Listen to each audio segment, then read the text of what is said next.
My Lead, Learn, Grow conversation cards help leaders and organizations embed learning and growth into everyday conversations. There's three types of cards: learning mindset question cards, team culture question cards, and action cards. Today, I'd like to focus on the learning mindset question cards. And in particular, I'd like to look at this question. Think of a time when you were presented with a strong opinion different from yours. How do you respond? This question was inspired by my husband. I feel like he often will represent or share a strong opinion that's different, maybe than what I believe, or in family gatherings, than what my family members believe. Initially, I often react in a way that wants to close down and not hear that strong opinion that's different.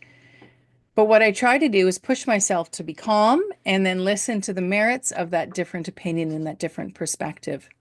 It can be challenging to do, but often I find it stretches my thinking and gives me a new insight into something that I assumed I knew lots about. At the core, this question is about opening your mind and being open to new perspectives and new ideas, which can feel a little bit risky, and you need to be vulnerable a little bit in order to welcome and accept those new ideas into your current thinking. Remember, if your people aren't growing, they're going. Where's an opportunity for you to rub up against people who have different opinions than you so that you can grow and expand your own thinking?